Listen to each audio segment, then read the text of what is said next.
너희는 여호와를 만날 만한 때에 찾으라. 가까이 계실 때에 그를 부르라. 악인은 그의 길을, 불의한 자는 그의 생각을 버리고 여호와께로 돌아오라. 그리하면 그가 긍휼히 여기시리라. 우리 하나님께로 돌아오라. 그가 너그럽게 용서하시리라. 거룩하신 성삼위 하나님께 감사와 찬송과 경배를 드립니다. 구원받을 자격도 없고 아무런 의와 공로도 없는 저희들을 거룩한 백성으로 삼아주시고 오늘 이렇게 예배의 자리로 불러주시니 감사합니다. 예배하는 이 시간 저희의 입을 열어 성부 하나님의 이름을 찬송하게 하시며 우리의 손을 들어 십자가를 지신 성자 예수님의 은혜를 높이게 하시며 우리의 마음을 열어주시어 성령님의 온전한 인도를 받으며 영과 진리로 예배하게 하옵소서. 예수님의 이름으로 기원하옵나이다. 아멘. 사도신경으로 우리의 신앙을 고백합니다. 나는 전능하신 아버지 하나님 천지의 창조주를 믿습니다. 나는 그의 유일하신 아들 우리 주 예수 그리스도를 믿습니다. 그는 성령으로 잉태되어 동정녀 마리아에게서 나시고 본디오 빌라도에게 고난을 받아 십자가에 못 박혀 죽으시고 장사된 지 사흘 만에 죽은 자 가운데서 다시 살아나셨으며 하늘에 오르시어 전능하신 아버지 하나님 우편에 앉아 계시다가 거기로부터 살아있는 자와 죽은 자를 심판하러 오십니다. 나는 성령을 믿으며 거룩한 공교회와 성도의 교제와 죄를 용서받는 것과 몸의 부활과 영생을 믿습니다. 아멘. 다 같이 찬송가 105장 찬양 드리겠습니다.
우리 다 같이 고백의 기도를 드리겠습니다. 성도들이 드리는 진실한 회개를 받으시고 용서하기를 기뻐하시는 하나님 아버지, 그 자비하심을 의지하여 이 시간 저희들이 고백의 기도를 드립니다. 지난 한 주간 우리의 입술에는 원망과 불평이 가득했습니다. 조금만 어려운 일을 만나도 기도하는 대신에 탄식하였으며 하나님이 아니 계신 듯 절망적인 생각과 행동을 하면서 살았습니다. 하나님의 말씀에 의지하여 견고한 믿음을 지키는 대신에 부평초처럼 세상 풍조에 떠밀리며 세월을 보냈습니다. 되돌아보면 우리의 생각도 행실도 모두 다 하나님의 뜻에 합당하지 못했습니다. 주여 회개하오니 우리의 모든 죄와 허물을 용서하시고 우리의 마음을 견고하게 세워주시며 우리의 행실을 정결하게 씻어 주옵소서. 그리하여 하나님 앞에 예배자로서의 합당한 모습을 갖추게 하여 주옵소서. 예수님의 이름으로 이 고백의 기도를 드립니다. 아멘. 하나님이 오늘 우리에게 주시는 말씀은 이사야 43장 18절에서 21절의 말씀입니다. 이사야서 43장 18절에서 21절의 말씀입니다.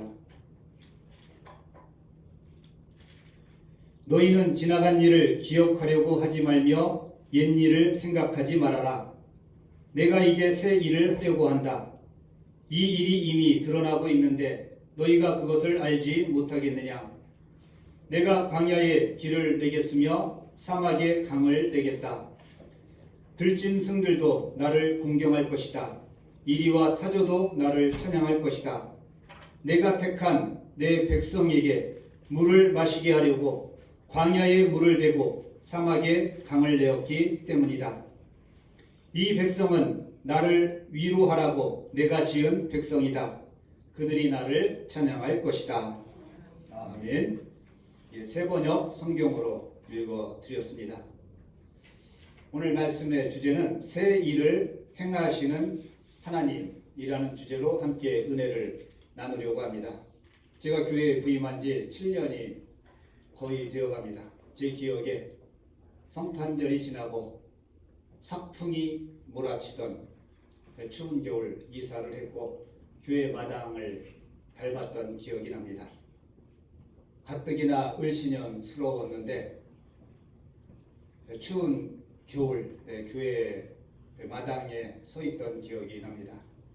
그리고 처음으로 교회에 제가 현수막을 걸었는데 바로 오늘 본문의 말씀입니다. 내가 사막의 길을 광야의 길을 내리라. 그 현수막을 교회 옆 담벼락에 붙였던 기억이 나고 마침 이 말씀이 생각이 나서 주보에도 항상 기록을 했습니다. 사막에 광야의 길이 날 것이다. 그리고 7년의 세월이 지나갔습니다. 7년 동안 참 많은 일들이 있었고 정말 길이 날까? 광야에서 물이 솟아날까?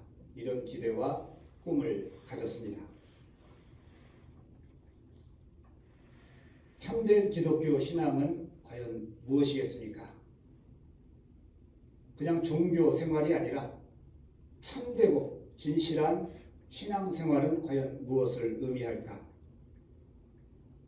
결코 현실에 머물러 있지 않고 자기 자신 속에 갇혀 있지 않는 것입니다. 그리고 하나님을 가두지도 않습니다. 크신 하나님, 넓으신 하나님, 자유로우신 하나님을 내 생각의 틀에 가두고 신앙생활을 하는 경우가 많이 있습니다. 이스라엘 사람들은 하나님을 성전에 가두었습니다. 우주를 창조하시고 세계를 다스리시는 하나님을 자신들의 좁은 편견 속에 가두고 그리고 작은 성전 안에 하나님을 가두어 놓고 신앙생활을 했습니다. 믿음의 길을 가는 사람들은 새 일을 행하실 하나님을 바라보며 오늘 본문에 말씀하는 것처럼 지나간 일과 옛 일을 털어버리고 오직 내일을 바라보며 전진하는 삶입니다. 오늘 본문에 보면은 18절에서 이렇게 본문이 시작이 됩니다. 너희는 지나간 일을 기억하려고 하지 말며 옛 일을 생각하지 말아라. 지나간 일, 옛날 일에 매여서 갇혀서 앞으로 나아가지 못한다면 그것은 참된 신앙생활은 아닐 것입니다.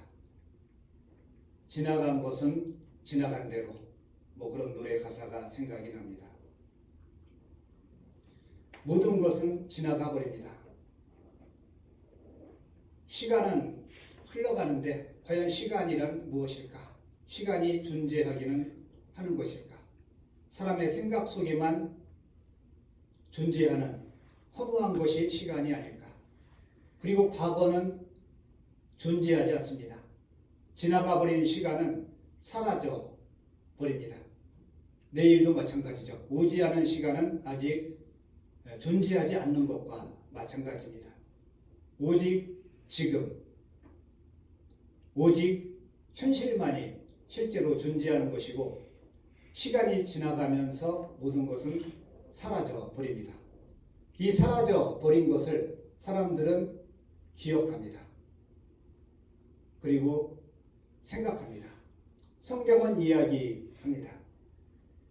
지나간 것을 기억하지 말아라. 옛날 일을 생각하지 말아라. 사람이 살 수 있는 힘은 어디에서 나올까? 인간을 망각의 동물이라고 이야기합니다. 잊지 않고 하나하나 쌓아둔다면 괴로워서 살지 못할 것입니다. 그러나 그 큰 고통의 순간도, 아픔의 순간도 시간이 지나가면서 잊혀지기 마련입니다. 지나간 것은 지나간 대로 기억하지 말고, 옛날 일은 생각하지 말고, 크신 일을 행하실 하나님을 바라보면서 오늘을 뚜벅뚜벅 힘있게 걸어가는 삶, 이것이 믿음의 길이 아니겠습니까? 오직 내일을 바라보며 우리는 전진해야 됩니다. 오늘 결론의 말씀과도 같은데 20절과 21절의 말씀을 제가 다시 한번 읽어보겠습니다. 들짐승들도 나를 공경할 것이다. 이리와 타조도 나를 찬양할 것이다. 내가 택한 내 백성에게 물을 마시게 하려고 광야에 물을 대고 사막에 강을 내었기 때문이다. 이 백성은 나를 위하라고 내가 지은 백성이다. 그들이 나를 찬양할 것이다. 이 고백은 하나님의 마음을 담은 고백입니다. 말씀의 표현 속에서 우리를 향한 하나님의 소망과 신뢰, 그리고 하나님의 신실하심, 미쁘신 하나님을 느낄 수가 있습니다. 하나님께서 우리를 향해 마음으로 너희들은 나의 백성이다. 내가 택한 자들이다. 라고 우리를 부르시고 계십니다. 기독교 신앙의 근본은 하나님의 마음을 아는 것입니다. 우리는 먼저 하나님의 마음을 깨닫는 신앙이 필요합니다. 하나님과의 관계는 어떤 관계일까? 마음의 관계입니다. 믿음이 성숙해진다는 것은 하나님의 마음을 깨닫는 것입니다. 자녀가 많이 컸구나, 성장했구나, 이것을 언제 느낍니까? 부모의 마음을 느끼고 부모의 마음을 깨닫게 되는 아이는 이미 성숙한 아이입니다. 부모의 마음을 헤아리지 못하고 깨닫지 못한다면 아무리 키가 자라고 몸무게가 늘어도 성장했다라고 볼 수는 없을 것입니다. 뭐가 필요하냐? 충분합니다. 그리고 필요 없습니다 라고 이야기할 때 늘 조르기만 하고 보채기만 하던 어린아이가 이제 부모님의 경제사정도 생각하고 부모님이 무엇이든지 다 해줄 수 없다는 것을 깨닫고 이제는 부모님을 생각하고 걱정하기 시작합니다. 인간의 관계도 이러할진데 우리가 하나님의 마음을 깨닫고 하나님의 마음을 알아가는 것, 이것이 믿음의 성장의 길입니다. 이러한 마음의 신앙은 외형적인 것에 묶이지 않습니다. 제도나 전통이나 관습에 묶이지 않습니다.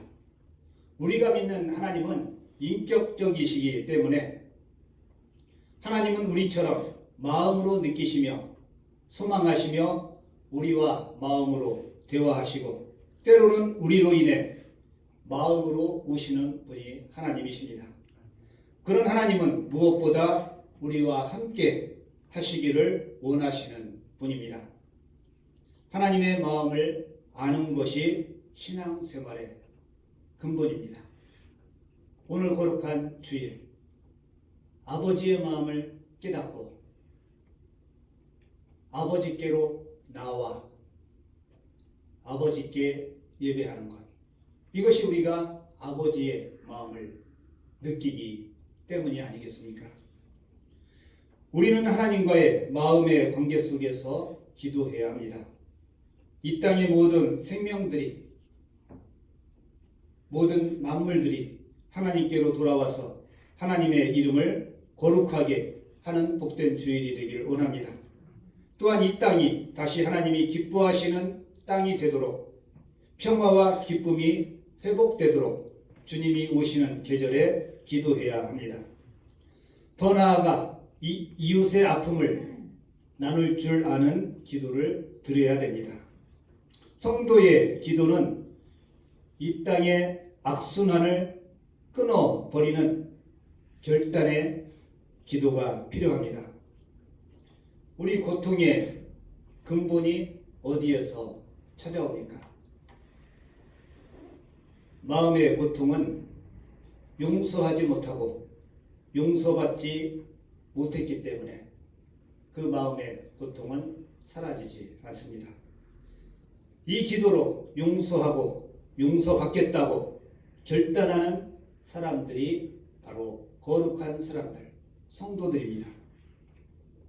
이 모든 일은 우리의 힘으로 되는 것이 아닙니다. 성령님의 역사를 한마디로 정의한다면 변화시키는 힘, 바로 이것이 성령의 역사입니다. 변화가 없다면 성령님이 함께 하시지 않는다는 확실한 증거입니다. 매일매일 새롭고 날로 변화되는 삶을 살아가는 것, 이것은 성령님이 나와 함께 계시다는 증거일 것입니다. 성령님의 도우심을 받아야 합니다. 위대한 신앙은 지속적으로 자라나고 성장하는 신앙입니다. 오늘 본문이 시작되기 전 15절과 16절에 개역개정 성경에서는 이렇게 말씀하고 있습니다. 나는 여호와 너희의 거룩한 이요 이스라엘의 창조자요 너희의 왕이니라. 나 여호와가 이같이 말하노라. 바다 가운데에 큰 길을, 물 가운데에 기름길을 내었다 라고 기록되고 있습니다. 이스라엘 백성들은 포로로 끌려갔습니다. 약속의 땅 가나안을 잃어버렸고 하나님의 선민됨을 잃어버렸고 그리고 주어진 사명도 잃어버리게 됩니다. 모든 것을 다 잃어버렸습니다. 모든 것은 하나님을 버린 결과입니다. 하나님의 택함과 그리고 하나님께로부터 사명을 받았지만 하나님을 떠나면서 책임도 사명도 모두 사라져 버렸습니다. 온갖 악한 일들이 이들 속에 가득했습니다. 그 결과가 무엇입니까? 뿌리가 뽑히는 것, 곧 포로로 사로잡히는 것입니다. 긴 포로 생활 가운데 하나님은 이사야 선지자를 통해 이렇게 말씀하십니다. 18절과 19절의 말씀입니다. 다시 한번 읽습니다.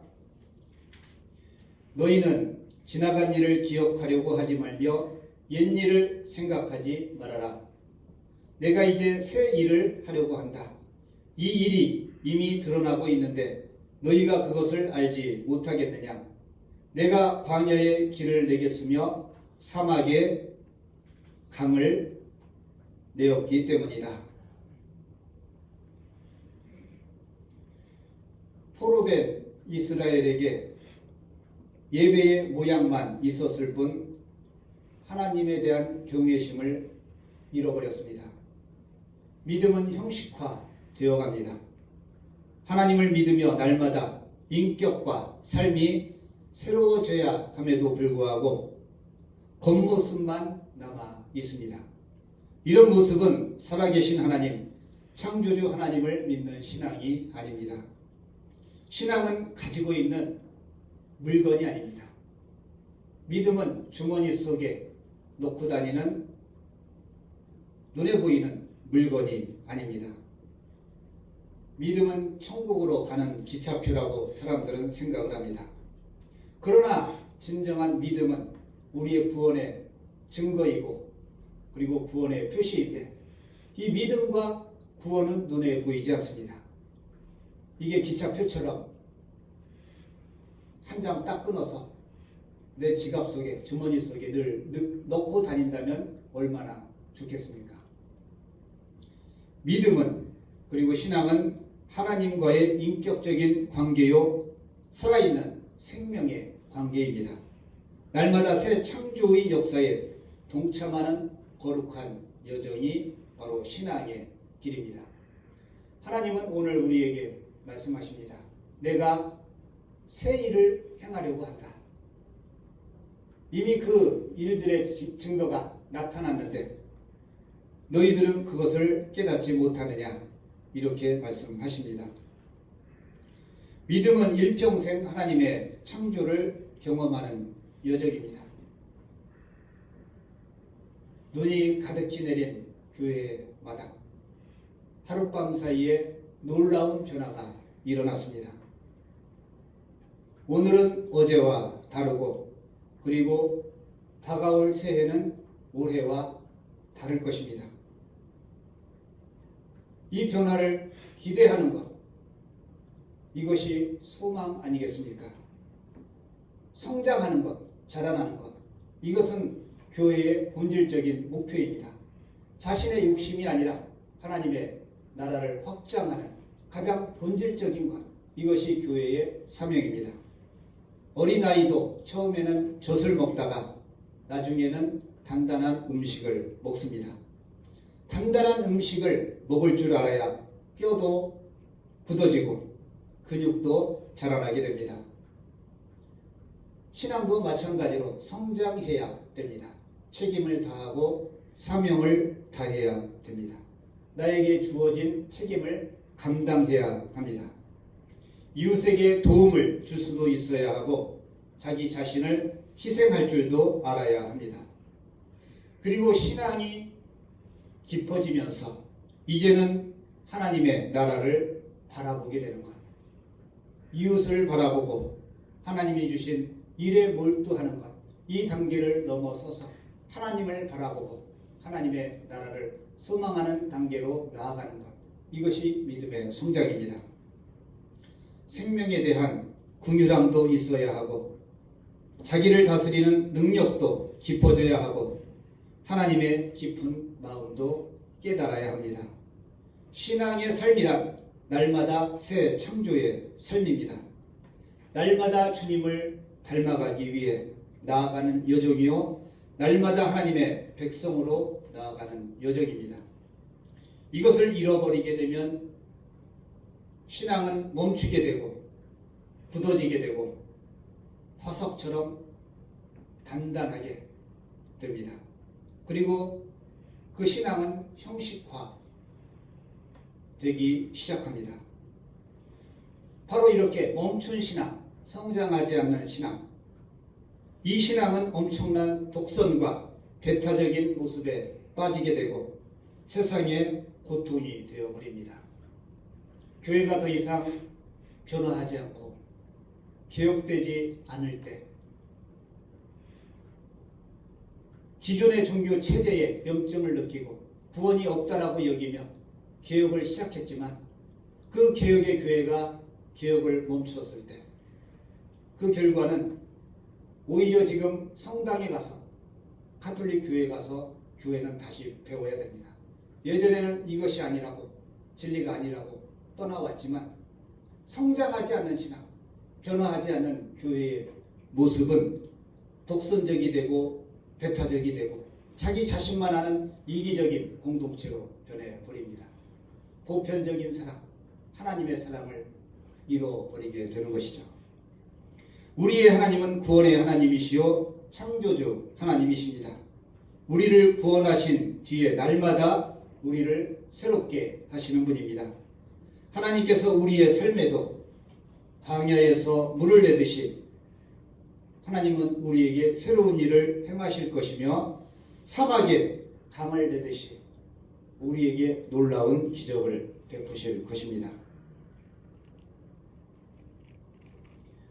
광야에 샘이 솟구쳐 오르는 것, 그리고 메마른 사막에 아무리 비가 내려도 물이 다 흡수되어서 절대로 물이 흘러가지 않는 그 땅에 하나님은 강물을 내시겠다라고 말씀하십니다. 우리가 광야처럼 척박할지라도 사막처럼 아무것도 저장할 수 없는 그런 땅처럼 보일지라도 하나님은 그곳에 물을 내시고 그곳에 큰 강을 내셔서 생명의 물줄기가 흘러가게 하시겠다라고 약속하고 계십니다. 믿음의 성도들이 되시기를 바랍니다. 우리는 날마다 주님을 닮아 거룩함을 이루고 하나님 나라의 백성이 되어야 합니다. 우리 하나님은 창조의 하나님이십니다. 우리의 하나님은 새 일을 행하시는 하나님이십니다. 기대하시기 바랍니다. 하나님이 과연 우리에게 어떤 새 일을 행하실 것인가? 우리 하나님은 새 일을 행하시는데 우리는 믿음의 눈으로 그 하나님을 바라보며 기대하는 가운데 그 하나님을 향해 기도함으로 새로운 일을 나타내실 하나님의 기적을 경험하는 저와 여러분이 되기를 간절히 소원합니다.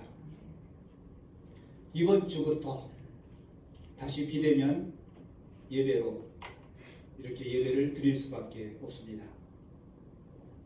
100명, 200명 몇 주 전에 그렇게 시작된 것이 순식간에 500명, 600명을 넘나들다가 바로 어제죠.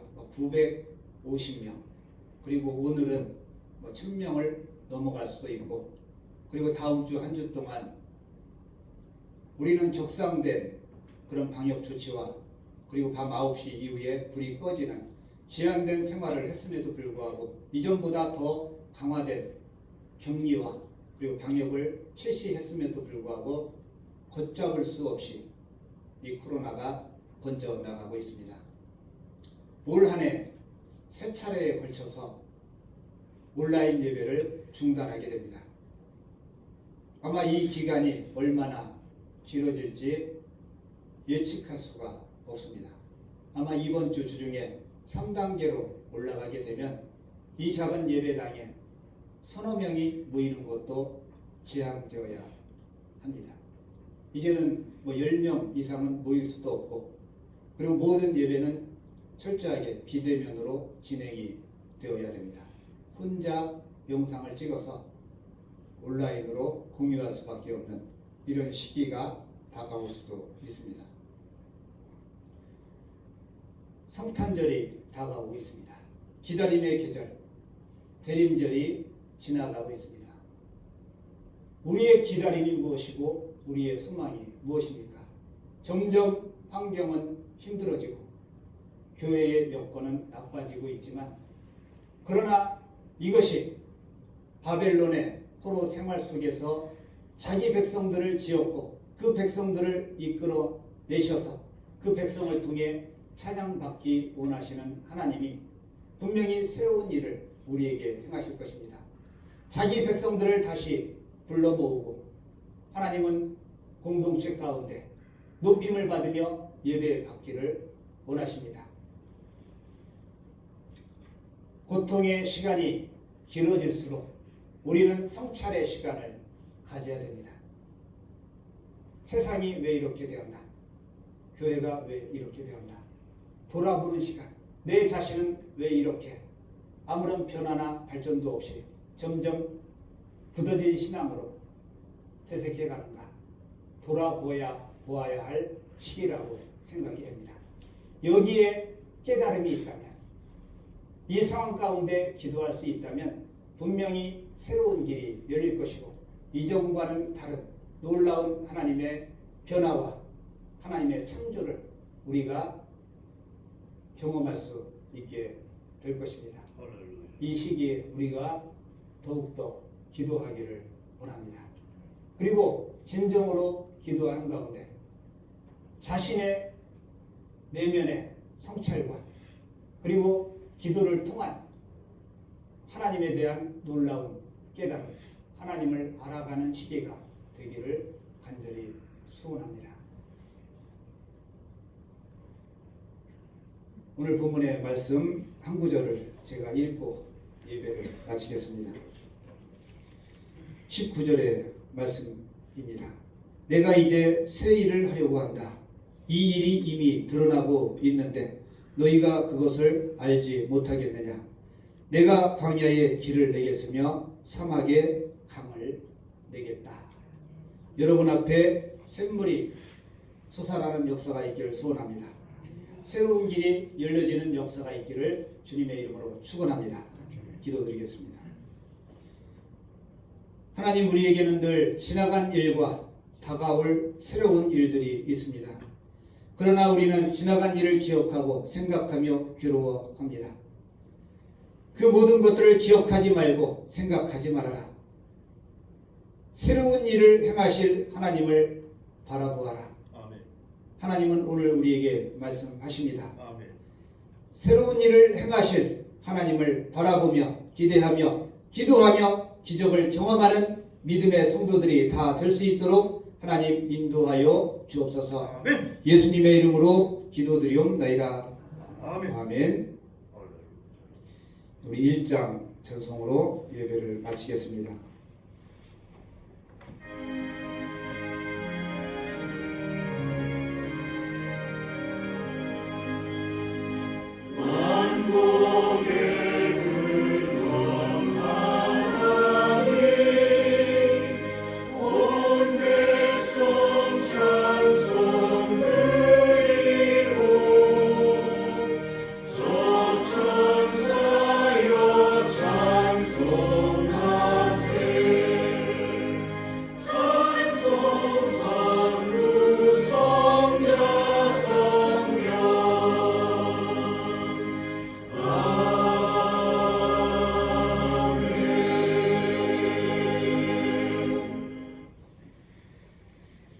지금은 우리 주 예수 그리스도의 은혜와 하나님 아버지의 무한하신 사랑하심과 성령 하나님의 교통하심이